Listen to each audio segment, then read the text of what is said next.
صلی اللہ تعالی علیہ وآلہ وسلم کا میلاد پڑھا جاتا ہے، اللہ سارے سال کے لیے اس مکان پر اپنی رحمتوں کا نزول فرماتا ہے۔ اس دعا کے ساتھ میں آگے بڑھوں گا کہ اللہ آج کی میلاد مصطفیٰ کا صدقہ اور اس عظیم نورانی مجلس نور کا صدقہ اللہ ان کی آنے والی زندگی کی منازل کو، مراحل کو ان کے حق میں خوش فرمائے اور اللہ صبح قیامت تک کے لیے ان کو خوشیاں عطا فرمائے۔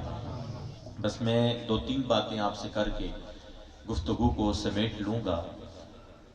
حضرت اقبال رحمت اللہ تعالی علیہ یہ امت کا وہ حکیم ہے جو صرف حکیم ہی نہیں بلکہ مرض کی تشخیص بھی کرتا ہے، اور تشخیص کرنے کے بعد اس مرض کا علاج بھی بتلاتا ہے۔ کسی شخص نے کہا کہ اقبال تم حکیم الامت ٹھہرے، اتنا بڑا اعزاز تمہیں عطا کیا گیا، پوری امت کے تم حکیم بنے، تو یہ اعزاز، یہ کمال اللہ نے تمہیں کیسے عطا کیا؟ اقبال مسکرایا، اس نے کہا سیدھی سی بات ہے، کوئی اتنا اوکھا کام نہیں ہے، اگر تم بھی کر لو تو اللہ اعزاز عطا کرے گا۔ کہا اقبال وہ کون سا کام کیا تھا کہ جس کے بل بوتے پہ تم امت کے حکیم بنے؟ اقبال مسکرایا اور اس نے کہا سوکھا سا وظیفہ ہے، میں نے 1.25 کروڑ مرتبہ اپنے محمد مصطفیٰ پہ درود پاک پڑھا، جس کے بل بوتے پہ اللہ نے یہ اعزاز عطا کیا کہ آج امت کا حکیم ٹھہرا۔ تو یہ وہ حکیم ہے کہ جو مرض کی تشخیص ہی نہیں کرتا بلکہ اس مرض کا علاج بھی بتلاتا ہے۔ حضرت اقبال نے کہا تھا کہ اگر تم چاہتے ہو نا کہ آنے والی ہماری نسلیں مطیع اور فرما بردار بنے، اولاد جو ہے اولاد کی طرف سے والدین کے کلیجے ٹھنڈے رہے اور اولاد والدین کی مطیع و فرما بردار رہے۔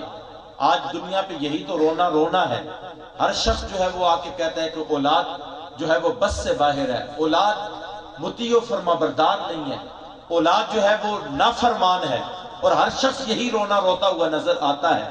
حضرت اقبال نے کہا تھا اگر تم چاہتے ہو کہ آنے والی نسلیں مطیع اور فرما بردار رہیں اور آنے والی نسلیں عشق رسول سے سرشار رہیں، حضرت اقبال نے کہا تھا پھر کلیہ میں بتا دیتا ہوں، عمل کرنا، آنے والی نسلیں حضور کی وفادار بھی ہوں گی، محمد مصطفیٰ کے دین اور شریعت کی تابعدار بھی ہوں گی، اور کریم آقا صلی اللہ تعالی علیہ وآلہ وسلم کے تصدق سے آنے والی نسلیں تمہاری مطیع اور فرما بردار بھی ہوں گی۔ اقبال کون سا؟ کہا کہ پہلا کام یہ کرنا، خود پہ بھی لازم کرنا اور اپنی اولاد پہ بھی لازم کرنا کہ وہ کثرت کے ساتھ محمد مصطفیٰ پہ درود پاک خود پہ بھی لازم کرنا اور اپنی اولاد پہ بھی لازم کرنا کہ وہ کثرت کے ساتھ حضور پہ درود پڑھے۔ کہا کہ جب تم بھی پڑھو گے اور اپنی اولاد کو بھی اس کا پابند کرو گے، پھر عالم یہ ہوگا اولاد تمہاری مطیع و فرما بردار بھی ہوگی اور محمد مصطفیٰ صلی اللہ تعالی علیہ وآلہ وسلم کی وفادار بھی ہوگی۔ آج میرے سمیت ہر شخص یہ کہتا ہے کہ ہمارے پاس وقت ہی نہیں ہے کہ درود پاک کس وقت پڑھیں۔ ایک اندھیرے میں کام کے لیے جاتا ہوں اور دوسرے اندھیرے میں مڑ کے آتا ہوں، تو کس وقت بیٹھوں اولاد کے ساتھ اور درود پاک پڑھوں؟ بڑے بلیکھے کی بات ہے میرے صاحب، آج تو الٹی گنگا بہتی ہے۔ کوئی دور ہوا کرتا تھا کہ رات کے وقت سارے احباب گھرانے کے مل کے بیٹھا کرتے تھے، اور ہمارے جو بزرگ ہوا کرتے تھے وہ آنے والی نسلوں کو ادب، احترام اور دین سکھایا کرتے تھے۔ آج یہ فیس بک نے، اس سوشل میڈیا نے نوجوان نسل کو کتنا تباہ و برباد کیا۔ ایک گھر میں ہونے کے باوجود ہر شخص اپنے کمرے میں بیٹھا ہوا اور اپنی ہی ذات میں غرق ہے۔ تو ہر شخص کہتا ہے کہ وقت کہاں ہے آج کہ اولاد کے ساتھ مل بیٹھیں اور خود بھی درود پڑھیں اور ان کو بھی پابند کریں کہ وہ درود پڑھیں۔ کلیہ میں بتا دیتا ہوں، عمل تم کر لینا۔ وہ کسی شاعر نے کیا خوب کہا تھا، اثر کرے نہ کرے سن تو لے میری فریاد، نہیں ہے داد کا طالب یہ بندہ آزاد۔ میں کلیہ دے دیتا ہوں، عمل تم کر لینا۔ تو عمل کیا ہے؟ کہا ایک اندھیرے تو نکل جاتے ہو، لیکن جب دوسرے اندھیرے لوٹ کے آؤ، شام کا عشائیہ لگ جائے، دسترخوان جب سج جائے، اور پابند کرو کہ عشائیہ جو ہے وہ سارے مل کے کھائیں گے۔ جب دسترخوان لگ جائے، سج جائے، زیادہ لمبی بات بھی نہیں کر رہا صاحب، 2 منٹ کے لیے اپنی اولاد سے کہنا لقمہ اس وقت توڑیں گے جب پہلے اپنے محمد مصطفیٰ پہ درود پاک پڑھ لیں گے۔ جب تم خود بھی پڑھو اور اپنی اولاد کو بھی لقمے توڑنے سے پہلے پابند کرو کہ وہ مصطفیٰ پہ درود پڑھے۔ اقبال کہتا ہے میں تمہیں بتا دیتا ہوں، جب آنے والی نسلیں تم بھی درود پڑھو اور آنے والی نسلوں کو بھی پابند کرو کہ وہ محبوب پہ درود پڑھے، پھر عالم یہ ہوگا آنے والی نسلیں آقا کی وفادار بھی ہوگی اور ماں باپ کی مطیع و فرما بردار بھی ہوگی۔ درود پاک کو اللہ نے بڑی اہمیت عطا کی ہے۔ میں چند باتیں کروں گا آپ سے۔ ایک یہودی تھا نا، ایک مسلمان، اس کا وتیرہ تھا۔ مسلمان لوٹ اپنی اکابرین کی سنت پر، لوٹ اپنے بزرگوں کے طریقہ کار پر۔ پیر سید جماعت علی شاہ صاحب محدث علی پوری رحمت اللہ تعالی علیہ مریدوں کو درس ارشاد فرما رہے تھے، کہا آنے والا دور بڑا جدید ٹیکنالوجی کا دور ہوگا اور بڑی آسائشوں کا دور ہوگا۔ اللہ نے تمہیں بھی آسائشیں دی تو استعمال کر لینا۔ جدید ٹیکنالوجی کا لوگ ہے، دور ہے، لوگ طرح طرح کا لباس پہنیں گے، اللہ نے تمہیں توفیق دی تو تم بھی پہن لینا۔ عالی شان محلات میں زندگی بسر کریں گے، اللہ نے تمہیں توفیق دی تو تم بھی بنا لینا۔ بڑی عالی شان گاڑیوں میں سفر ہوگا ان کا، تمہیں بھی اللہ نے توفیق دی تو لے لینا۔ کہا لیکن میں تمہیں ایک سبق دے کے جا رہا ہوں، میرے مریدوں، ہر چیز نئی استعمال کر لینا پر ایک چیز پرانی ہی رکھنا۔ حضور کون سی؟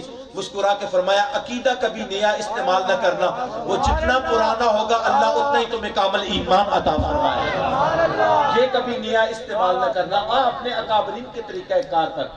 ایک مسلمان تھا جس کا طریقہ کار کیا تھا، وہ ہر وقت اٹھتے بیٹھتے لوگوں کو ترغیب دیا کرتا تھا، محبوب پہ درود پڑھو اللہ مشکلیں آسان کر دیتا ہے، محبوب پہ درود پڑھو اللہ حاجتیں پوری کرتا ہے۔ یہ اس کا طریقہ کار تھا، یہ اس کا ورد زبان تھا، محبوب پہ درود پڑھو اللہ مشکلیں آسان کرتا ہے، محبوب پہ درود پڑھو اللہ حاجتیں پوری کرتا ہے۔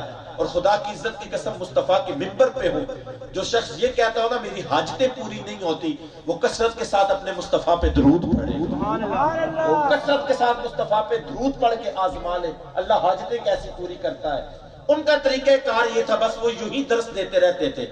ایک یہودی ان کے پڑوس میں رہتا تھا، اس نے کہا ہو نہ ہو یہ جملہ میں سے ضرور چھڑواؤں گا۔ کیسے چھڑوائے گا؟ ایک سنیار کے پاس گیا، اس نے کہا اعلیٰ اور عمدہ قسم کی سونے کی انگوٹھی بنا کے دے، بنا دی۔ اس کے پاس آیا، مسلمان کے پاس کہا یہ امانت کے طور پہ رکھ لے، 2-4 دن کی سفر پہ جا رہا ہوں، بڑی قیمتی انگوٹھی ہے لیکن یہاں پہ تیرے پاس امانت کے طور پہ رکھ کے جا رہا ہوں، واپس آ کے تجھ سے لے لوں گا، درود کی میں فضیلت بیان کر رہا ہوں۔ اس نے کہا کوئی اعتراض بھی نہیں۔ اس نے انگوٹھی لی، سادہ سا انسان تھا، اس کے سامنے نہ ایک مقام پہ رکھ دی، یہ تیری امانت پڑی ہے، جب واپس آئے گا تو مجھ سے لے لینا۔ کسی کام کے لیے باہر نکلا، اس نے دا لگایا اور یہودی نے وہ وہاں سے نہ انگوٹھی اس نے اٹھا لی۔ یہ سادہ سی طبیعت کا انسان تھا، علم ہی نہ ہو سکا اس کو، وہ اٹھا کے لے گئے۔ سفر کر رہا تھا، عین دریا کے وسط میں پہنچا نا تو اس نے وہ انگوٹھی دریا میں پھینک دی اور دل میں خوش ہوا کہ جب واپس لوٹ کے آؤں گا محلے کو اکٹھا کروں گا اور میں کہوں گا یہ مسلمان کا کردار ہے جو اٹھتے بیٹھتے یہ کہتا ہے کہ محبوب پہ درود پڑھو حاجتیں پوری ہوتی ہیں، محبوب پہ درود پڑھو اللہ راضی ہوتا ہے، محبوب پہ درود پڑھو محبوب خوش ہوتے ہیں۔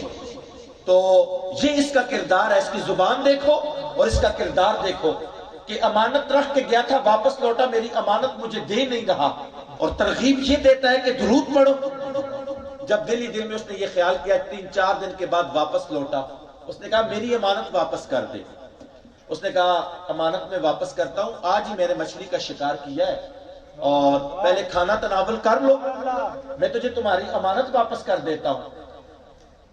کچن کے اندر اس کی جو اہلیہ تھی نا، وہ مچھلی کو جب اس نے کاٹا نا تو اس نے چیخ ماری، یہ دوڑ کے گیا کیا ہوا ہے؟ اس نے کہا ہوا کچھ نہیں، بڑے تعجب کی بات ہے، جس طرح کی انگوٹھی امانت کے طور پہ رکھی تھی نا یہاں پہ، اس طرح کی انگوٹھی اس مچھلی کے پیٹ سے نکل رہی ہے۔ حیران اس لیے ہوئی ہو کہ اسی طرح کی یہ انگوٹھی۔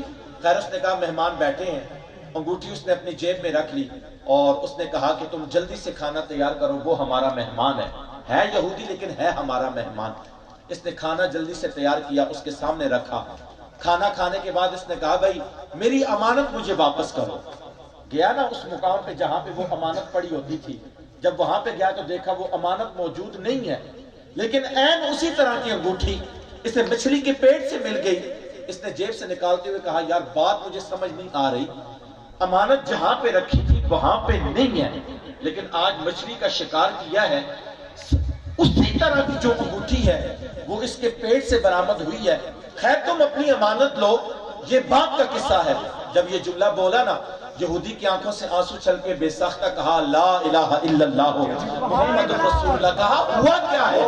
آگے سے مسکرا کے کہتا ہے مصطفیٰ پہ درود پڑھو تو اللہ حاجتیں پوری فرما دیتا ہے۔ وہ ہوا کیا ہے؟ میں تیری بات کو نہیں سمجھا۔ اس نے کہا دا لگا کے وہاں سے انگوٹھی اٹھائی تھی اور دریا میں پھینکی تھی، اس غرض کے ساتھ، اس نیت کے ساتھ کہ کل محلے میں تجھے بدنام کر سکوں، لیکن آج میرا بھی یہ عقیدہ بن گیا ہے مصطفیٰ پہ درود پڑھو اللہ حاجتیں پوری فرما دیتا ہے۔ حضرت اقبال نے کہا تھا چاہتے ہو کہ آنے والی نسلیں مطیع و فرما بردار بنے اور آقا کی وفادار ٹھہرے، پھر خود پہ بھی لازم کرو کہ مصطفیٰ پہ درود پڑھو اور اپنی اولاد پہ بھی لازم کرو کہ وہ مصطفیٰ پہ درود پڑھے۔ جب خود بھی درود پڑھو گے مصطفیٰ پہ اور آنے والی نسلیں بھی محبوب پہ درود پڑھیں گی، پھر اس کا انقلاب یہ ہوگا محبوب کی وفادار ہونے کے ساتھ ساتھ اللہ انہیں تمہارا بھی مطیع اور بردار فرمائے گا۔ پہلا سبق حضرت اقبال نے دیا۔ اقبال نے دوسرا سبق دیا، کہا انسان فطرتی طور پہ حسن پرست ہے، یہ جہاں حسن دیکھتا ہے نا وہی لڑک جاتا ہے۔ لازم نہیں کہ کسی عورت کے حسن پہ یہ فریفتہ ہو۔ یہ سیر کو نکلا، کوئی حسین وادی اس کی نگاہوں میں آئی تو یہ دل وہاں پہ کھو بیٹھا۔ کوسو قضا کی رنگینیاں جب ظاہر ہوئی تو کیا پتا کہ شاید دل وہاں پہ دے دیا ہو۔ کسی کوئل کی آواز پہ یہ آواز دل دے سکتا ہے۔ یہ جو ہے وہ حسن پرست ہے اور جہاں حسن دیکھتا ہے لڑک جاتا ہے۔ اقبال کہتا ہے اگر اس کی فطرت میں یہ شامل ہے کہ یہ حسن پرست ہے اور حسن دیکھ کے لڑک جاتا ہے، پھر اسے اس دربار میں لے کے چلو جہاں حسن خود خیرات مانگتا ہے۔ پھر اسے اس دربار میں لے کے جاؤ نا جہاں حسن خود پانی بھرتا ہے، جہاں حسن خود خیرات مانگتا ہے۔ 17 سال کا نوجوان ہے، نام اس کا ابو کرصافہ۔ بڑی خوش نصیبی کی بات ہے کہ آج کا اگر نوجوان وہ ڈھول ڈھمکا چھوڑ کر، مجھے تو یہ بھی نہیں پتا کہ دولہا کون ہے، اور میں کہوں گا کہ اگر وہ یہیں کہیں پہ ہیں تو وہ سٹیج پہ آئیں کہ جس کو اللہ نے یہ اعزاز عطا کیا ہے کہ وہ اپنی شادی کے موقع پر ڈھول ڈھمکا گانے باجے چھوڑ کر مصطفیٰ کا میلاد کرے۔ یہ تو سنت زندہ کر رہا ہے مصطفیٰ کے صحابہ کی، یہ تو عشق کی وہ داستان رقم کر رہا ہے ہمارے نوجوانوں کے لیے۔ 17 سال کا ایک نوجوان ہے، نام اس کا ابو کرصافہ۔ باپ کا سایہ اس کے سر سے اٹھ گیا، یتیم ٹھہرا، رہنے کے لیے اس کے پاس گھر بھی نہیں ہے۔ ایک ماں ہے، اس نے اپنی ماں کو لیا اور خالہ کے گھر میں ڈیرے لگا لی۔ خالہ نے کہا بیٹا میری چند بکریاں ہیں اور ان بکریوں پہ میرے گھر کا چولہا چلتا ہے، اچھا چلو تم آگے ہو، یوں کرو یہ بکریاں تم لے جایا کرو، ان کو چرایا کرو، شام کے وقت دودھ دھو لیا کریں گے اور جو اس دودھ سے ہوگا نا کمائی ہوگی اس سے دونوں گھر چلا لیں گے۔ اس نے کہا خالہ مجھے اعتراض بھی کوئی نہیں۔ 17 سال کا نوجوان، بڑی تعجب کی بات کہ بات میری سخت ہوگی لیکن حقیقت پہ مبنی ہوگی۔ آج جب کسی نوجوان کا جب دل ٹوٹتا ہے نا، پھر آپ نے اکثر گاڑیوں کے پیچھے لکھا ہوا دیکھا ہوگا صنم بے وفا۔ مناسب نہیں یہ ستم چلتے چلتے، کچھ ایسے جملے ہوتے ہیں جو انسان کو رنجیدہ کر دیتے ہیں۔ تو میں کہتا ہوں یہ احتجاج کر رہا ہے، کسی کو دل دیا تھا اس نے بے وفائی کر دی، تو بے وفا کو دیا ہی کیوں تھا؟ اس وفا شناس کی بارگاہ میں دل دے جو ہاتھ دنیا میں پکڑا کرتا ہے تو حشر کے میدان میں بھی چھوڑا نہیں کرتا۔ اس دربار میں لے کے جاؤں نا جو دنیا میں ہاتھ پکڑے تو حشر میں بھی نہیں چھوڑا کرتا۔ تو اس نوجوان کو بکریاں دی گئی کہ یہ چرایا کر اور شام کو جو ہے وہ دودھ دھو لیا کریں گے اور دونوں گھروں کا نظام چل جائے گا۔ بکریاں لے کے گیا، چند دن گزرے نا، ایک دن آقا گزر رہے تھے، 17 سال کے اس نوجوان کی نظر مصطفیٰ پہ پڑ گئی، پھر بدلے میں آقا کی نظر بھی اس نوجوان پہ پڑ گئی۔ بکریاں تو وہی رہ گئی، اب صبح ہو یا شام یہ آقا کی بارگاہ میں۔ جب بکریاں چلتی نہیں تھی تو اس طرح کا دودھ نہیں دیتی تھی، 2 4 6 دن گزرے نا، بکریوں کا دودھ کم پڑ گیا۔ ماں اور خالہ نے بٹھایا، ابو کرصافہ کیا کرتے ہو؟ بکریاں چراتے نہیں ہو، بکریوں کا دودھ کم پڑ گیا ہے، پہلے چرتی تھی تو دودھ دیتی تھی، اب چرتی نہیں ہے تو دودھ بھی نہیں دیتی۔ ابو کرصافہ رو پڑا، اس نے کہا بس ایک محبوب پہ نظر پڑی ہے، دل اسی محبوب کو دے چکا ہوں، دن ہو یا رات ہو میری تمنا اور آرزو یہ ہے کہ اسی کی صحبت میں بیٹھا رہوں اور اسی کا دیدار کرتا رہوں۔ ماں اور خالہ نے پابندی لگا دی کہ آج کے بعد تم نے وہاں پہ نہیں جانا، بکریوں کی رکھوالی نہیں کرتے تو گھر کا نظام کیسے چلے گا؟ ابو کرصافہ رو پڑے، انہوں نے بڑا سمجھایا لیکن کوئی سمجھنے کو تیار ہی نہیں تھا۔ اچھا ابو قرصافہ نے نا ایک جملہ بولا، ایک شرط رکھی، کہا چھوڑ دوں گا حضور کی محفل کو، چھوڑ دوں گا حضور کی مجلس کو، لیکن میری بھی ایک شرط ہے۔ کون سی؟ کہا کہ پہلے ایک بار تم بھی میرے ساتھ محبوب کی محفل میں چلو، اس کے بعد تم روکا تو میں رک جاؤں گا، اگر آپ نے روکا تو میں رک جاؤں گا، اس کے بعد پھر نہیں جاؤں گا۔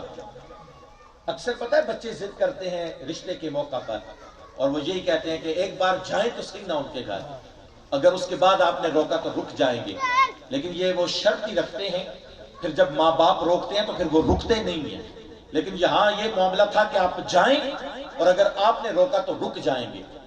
ماں اور خالہ نے آپس میں مشورہ کیا، اگر اتنی جملے سے یہ رک جاتا ہے تو کون سی بڑی بات ہے، ایک بار چلتے ہیں اور ایک بار ہو آئیں گے اس محفل سے، اور پھر اس کو روک دیں گے کہ اب تم نے وہاں پہ نہیں جانا، اور اس کے بعد بکریوں کا نظام، معیشت کا جو نظام ہے وہ ٹھیک ہو جائے گا۔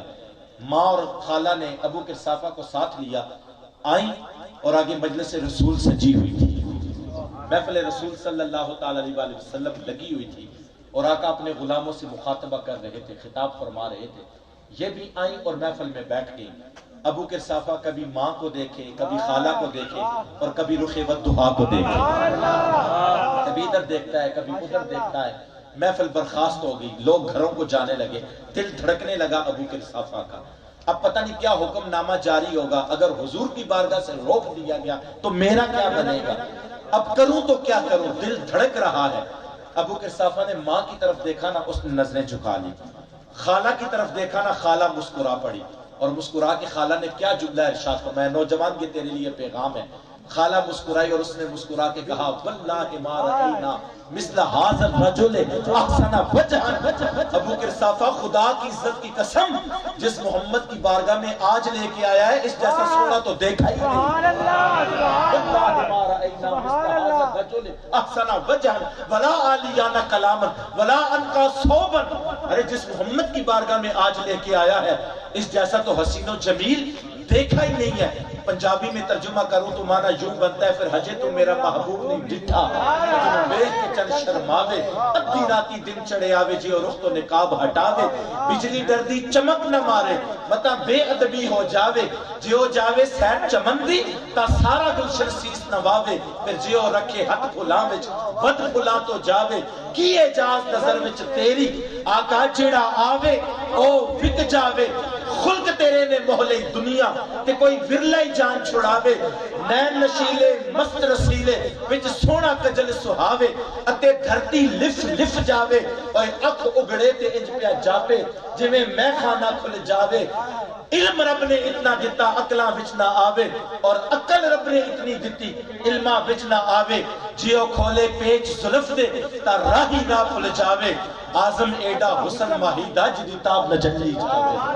حسینہ جمیلہ دا منہ موڑ دیتا، محمد بنا کے قلم توڑ دیتا، بے حد نے عجب کام کیا، حد کر دی، تنقید گنجائش سبھی رد کر دی، خود تو پردے میں رہا، خود کو دکھانے کے لیے سامنے تصویر محمد کر دی۔ حضرت نے قلم اٹھایا، فرماتے ہیں حسن یوسف پہ کٹی مصر میں انگشت زنا، آقا سر کٹاتے ہیں تیرے نام پہ مردان عرب۔ اور ایک قلندر بولا تو اس نے حد ہی کر دی، اس نے کہا حسن یوسف کو دیکھ کر وہاں کٹی تھی انگلیاں، یہاں تو چاند کٹ گیا تھا خود انگلی کو دیکھ کر، یہاں چاند کٹ گیا تھا خود انگلی کو دیکھ کر۔ واللہ ما رأینا مثل ھذا الرجل احسن وجہا ولا آلیان کلاما ولا انقى ثوبا۔ ابو قرصافہ خدا کی عزت کی قسم، جس محمد کی بارگاہ میں آج لے کے آیا ہے، اس جیسا تو حسین و جمیل آج تک دیکھا ہی نہیں ہے۔ یہ حسن پرست ہے تو پھر اسے حضور کی بارگاہ میں لے کے آؤ، یہ وہاں پہ دل دے، اور یہ اس حسن سے متاثر ہو کہ بے حد نے عجب کام کیا، حد کر دی، تنقید گنجائش سبھی رد کر دی، خود تو پردے میں رہا، خود کو دکھانے کے لیے سامنے تصویر محمد کر دی۔ اسے وہاں پہ لے کے آؤ جہاں حضور ہے، اسے حضور کی بارگاہ میں لے کے آؤ۔ اور ایک قلندر کہتا ہے کہ سمجھا نہیں ہنوز میرا عشق بے ثبات، سمجھا نہیں ہنوز میرا عشق بے ثبات، تو کائنات حسن ہے یا حسن کائنات، تو کائنات حسن ہے کہ حسن کائنات۔ تو کہا آنے والی نسلیں چاہتے ہو کہ مطیع و فرما بردار بنے، پھر ان کے سامنے حضور کے حسن کے قصیدے پڑھا کرو، انہیں بتایا کرو کہ حضور کتنے سونے تھے۔ انہیں بتاؤ کہ حضور کو اللہ نے کتنا حسن عطا کیا تھا. جب فطرتی طور پہ یہ لڑک جاتا ہے تو پھر اسے حضور کی بارگاہ میں لے کے آؤ, اسے وہاں پہ لے کے آؤ کہ جہاں حسن خود خیرات مانگتا ہے, وہاں حسن خود پانی بھرتا ہے, اسے حضور کے دربار میں لے کے آؤ. اور اقبال کہتا ہے چاہتے ہو نہ آنے والی نسلیں حضور کی فرما بردار بنے. تیسرا اور آخری سبق یہ ہے, پھر ان کے سامنے آقا کی سیرت کو پڑھا کرو, انہیں بتایا کرو کہ حضور کا کردار کیا تھا, انہیں بتایا کرو کہ آقا نے اس امت کو اسوہ کیسا عطا کیا ہے, انہیں بتایا کرو کہ حضور کے معمول کیسے تھے, انہیں بتایا کرو کہ آقا کی سیرت طیبہ کتنی پاکیزہ تھی. ان کے سامنے آقا کی سیرت پڑھا کرو. ایک انگریز جب ایمان قبول کر لیتا ہے, ہمارے ہاں یہ خوش نصیبی اور سعادت مندی میں اکثر کہا کرتا ہوں, اس جمعۃ المبارک کو بھی میں نے کہا تھا کہ بڑے بلیکھے کی بات ہے کہ لوگ کہتے ہیں اس دور میں دین پہ چلنا بڑا مشکل ہے. میں نے کہا بڑی تعجب کی بات ہے, اس دور میں دین پہ چلنا بڑا مشکل ہے. جس دور میں مسجد میں جاؤ تو مخمل کے مصلے بچھے ہوئے ہیں, سردیوں کا موسم ہو تو گرم ہیٹر چل رہے ہیں, وضو کرنے کے لیے جاؤ تو گرم پانی بھی میسر, گرمیوں کا موسم ہو تو اے سی چل رہے ہیں مساجد میں, اور پانی کی طرف جاؤ تو ٹھنڈے پانی بھی میسر ہے. اس دور میں دین پہ چلنا بڑا مشکل ہے, مخمل کے کلینوں پہ مسلوں پہ سجدہ کرنا بڑا مشکل ہے, اور دین کو سنبھالنا بڑا مشکل ہے. یہ ہوتا ہے نا شادی بیاہ کے موقع پر, تو یہ نہیں کریں گے وہ نہیں کریں گے, پھر دوست کہتے ہیں نہیں یہ بھی ہوگا وہ بھی ہوگا, اور پھر گھر والے کہتے ہیں کہ دین پہ چلنا بڑا مشکل ہے. یہ ڈول ڈمکے گانے باجے یہ تو ہمارا جو ہے وہ مجبوری بن گئی ہے, اور دین کو پسے پشت ڈالا اور ان چیزوں کا سہارا لیا. خدا کی عزت کی قسم اللہ کے محبوب کے حسن کا واسطہ دے کے دعا کرتا ہوں, اللہ اس کی زندگی کو آنے والی منزلوں کو خوشیوں سے بھر دے. جس نے اپنے شادی کے موقع پر مصطفیٰ کے حسن کے قصیدے پڑھے ہوں, اللہ کتنی رحمتوں کا نزول اس کے گھر پہ کرے گا, اللہ کتنی برکتیں اس کے گھر پہ نازل فرمائے گا. آنے والی نسلوں کو یہ پیغام ہے میرا, مصطفیٰ کے دین کا دامن پکڑو, حضور کے دین کو اپنے ہاتھ میں لو. دین پہ چلنا اس دور میں کوئی مشکل نہیں ہے, دین پہ چلنا بڑا مشکل ہے. میں نے کہا مخمل کے کثیر قالینوں پہ مسلوں پہ سجدہ کرنا بڑا مشکل ہے. آج مشکل ہے یا کربلا کے ریگستان میں حسین ابن علی کے لیے مشکل تھا؟ آج مشکل ہے یا تلواروں کے سائے میں مشکل تھا؟ جہاں 72 جانوں کے نذرانے پیش کرنے کے بعد بھی جب سر سجدے میں رکھا نا تو ایک ہی آواز آئی, اللہم ردن بقضائک وتسلیما لامرک وصبرا علی بلائک سبحان ربی الاعلی. مالک 72 جانیں پیش کرنے کے بعد وجود کے انگ انگ میں جو ہے وہ تیر پیوست کرنے کے بعد بھی میں تو اب بھی تجھ سے راضی ہوں, تو بھی حسین سے راضی ہوا کہ نہیں؟ آواز ہے یا ایتھا النفس المطمئنہ ارجعی الی ربک راضیۃ مرضیہ فادخلی فی عبادی وادخلی جنتی. حسین مجھ سے پوچھتا ہے کہ راضی ہوں کہ نہیں؟ اے روح حسین اس شان کے ساتھ آ, رب تجھ سے راضی ہو چکا ہے اور تو اپنے رب سے راضی ہو چکی ہے. ایک انگریز ایمان قبول کر لیتا ہے, یہاں تو دین جو ہے وہ خیرات کے طور پہ ہمیں ملا ہے, اور دین جو ہے وہ ہمیں بنا بنایا مل گیا ہے, کوئی قربانی نہیں دینی پڑی, کسی جگہ سے ہجرت نہیں کرنی پڑی, کوئی جہاد کا جو ہے وہ ابھی تک ہمارے پاس کوئی رستہ نہیں نکلا. فیض آباد کی دھرتی پہ جان دینے کا وقت بھی آیا بھی تھا تو ہم دے نہ پائے, مال لٹانے کا وقت آیا بھی تھا تو ہم نہ لٹا پائے, کچھ اس دین کی خاطر کرنا بھی نہ پڑا. بڑی معذرت کے ساتھ ایک جملہ, یہاں تو آدھا گھنٹہ محفل لیٹ ہو جائے نا تو نظریں گھڑیوں پہ جم جاتی ہیں. کوئی ایک رات میرے سمیت کوئی کہہ سکے یہ ساری رات میں نے مصطفیٰ کے لیے جاگا ہو, کوئی ایک رات جو ہم نے حضور کے لیے بسر کی ہو, میرے سمیت کوئی کہہ سکے کہ یہ وہ رات تھی میں صرف حضور کے لیے جاگا ہوں, کچھ بھی نہ کرنا پڑا صاحب. ہمیں تو یہ بنا بنایا مل گیا اور آج اس کی قدر و منزلت نہیں ہے. وہ کوئی یہاں پہ نعرہ لگا رہا تھا, میرے خیال میں نقیب محفل نے کہا تھا کہ بلند آواز سے کہو اللہ اکبر. میرے دل میں اس وقت خیال آیا اللہ اکبر کی اگر قدر پوچھنی ہے نا تو آج غزہ کے مسلمانوں سے پوچھ, وہ فلسطین کی بچیوں سے پوچھ کہ اللہ اکبر کی قیمت کیا ہے, اللہ اکبر کس نعرے کو کہا جاتا ہے, ہم نے کیا کیا اس دین کے لیے. انگریز نے جب ایمان قبول کیا لوگ کھڑے ہو گئے, تم نے کیوں ایمان قبول کر لیا؟ اس نے کہا حضور کے دین کا مطالعہ کیا. ہم نے مطالعہ کر کے نہیں قبول کیا, بغیر مطالعے کے. کام ہم نے رکھا صرف اذکار سے اور تیری تعلیم اپنائی اغیار نے.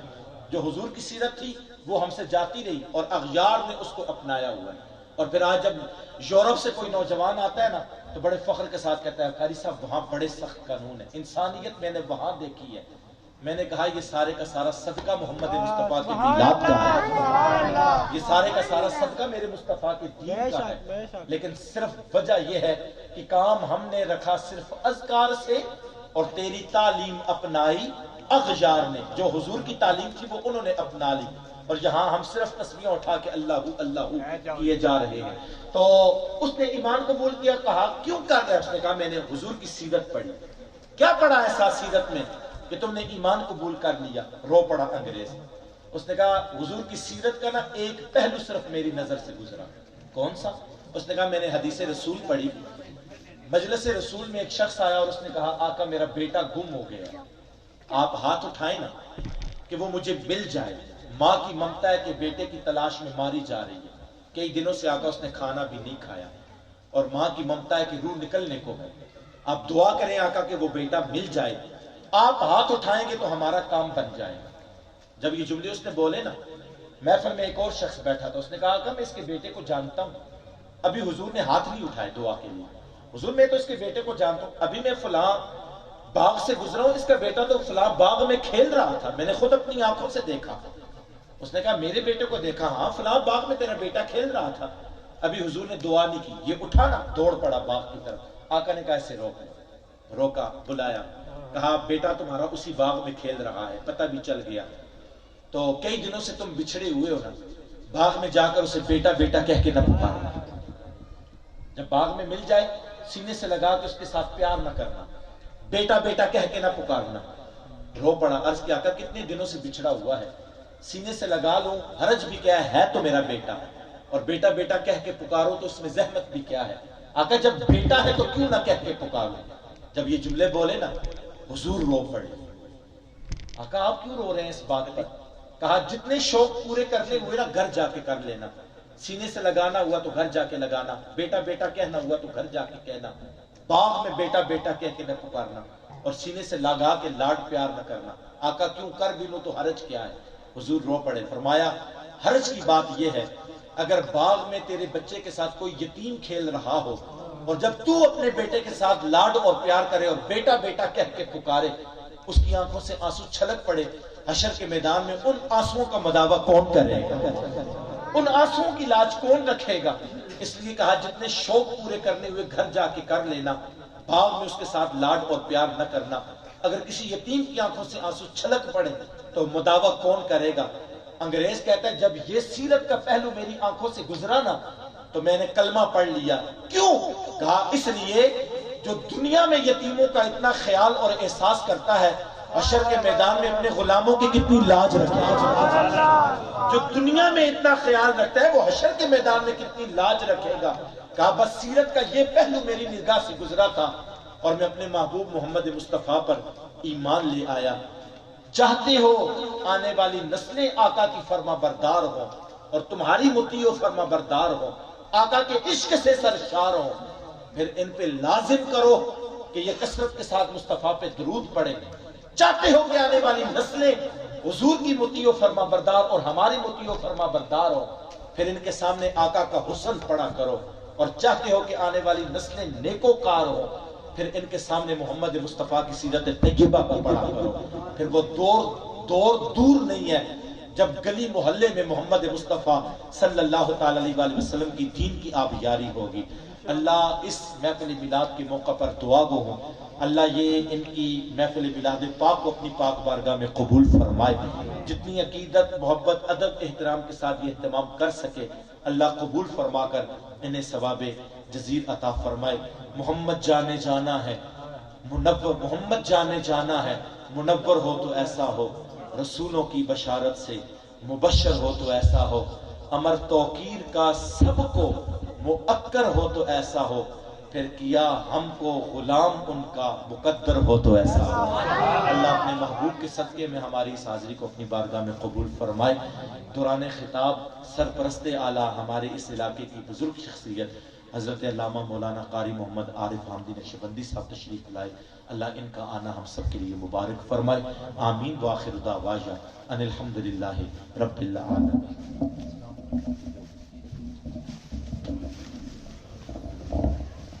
مصطفیٰ جانے رحمت پہ لاکھوں سلام، شمع بز میں ہدایت پہ لاکھوں سلام، وقت گزرا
پیارا پیارا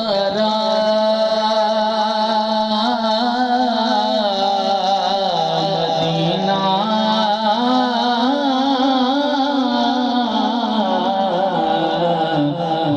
ہمیں بھی دکھا، پیارا پیارا مدینہ ہمیں بھی دکھا، ٹھنڈا ٹھنڈا مدینہ میں بھی دیکھا، سوہنا سوہنا مدینہ میں بھی دیکھا، تیرے پیارے مدینے پہ لاکھوں سلام، مصطفیٰ جانے رحمت لاکھوں سلام، یا الہی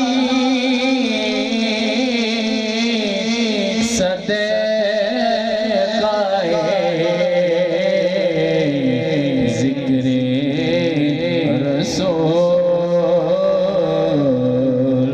یا الہی صدقہ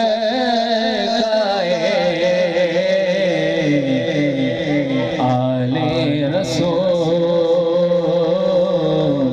اصحاب رسول، یہ سلام عاجزانہ ہو قبول،